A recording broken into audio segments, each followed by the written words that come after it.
কোন সাহসে তুমি নৃসিংহদেবের মন্দিরে ঢুকে এলে? দাঁড়ান ম্যাডাম, উনি তো নৃসিংহদেবের আরতি করতে পারেন না, ওনার কোনো অধিকারই নেই। দাঁড়াও দাঁড়াও দাঁড়াও, গার্ডসদের বলা ছিল যাতে তোমরা না ঢুকতে পারো। গার্ডস গার্ডস এখন তারা কেউই এখানে আসবে বলে মনে হয় না ইন্দ্র, কারণ তাদের এখানে আসতে বারণ করেছে একজন বিশেষ ব্যক্তি। মানে আর আর আমার দাদা কোথায়? বলতে পারবো না, পরে আসবে হয়তো, তবে এখন এখানে কোনো গার্ড আসবে না। ফুলকি, পুজোর দিন এসব কি নাটক শুরু করেছিস বলতো? বড় মা, সেটা তুমি তোমার ছোট যাকে জিজ্ঞেস করো, যে এখানে কাকে নকল ছোট রাজা বাবু সাজিয়ে রেখেছে। উনি তো নকল ছোট রাজা বাবু।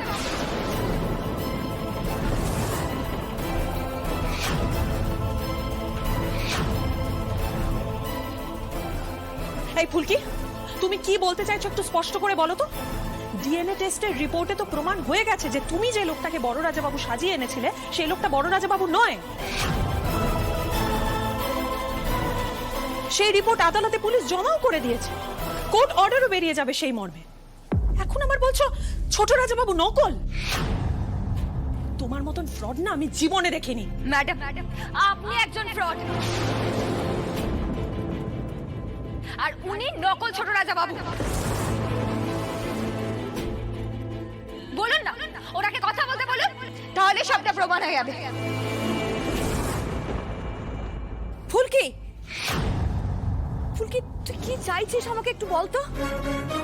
এখন ঠাকুরপো মৌনব্রত ভাঙবে, তুই কি চাস একটা অনর্থ হয়ে যাক? এই বাড়িতে অনর্থ অনেক দিন আগে থেকে হচ্ছে। তুমি যে কেন কিছু বুঝতে পারছো না, আমি নিজেও সেটা বুঝতে পারছি না। আমি এক্ষুনি প্রমাণ করে দিচ্ছি এখানে কি অনর্থ হয়েছে। যিনি মৌনব্রত নিয়ে আছেন তিনি নকল।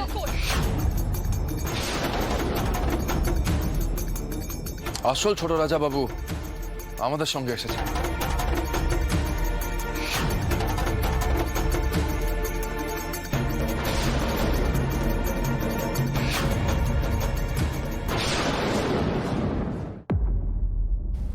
কাকা বাবু,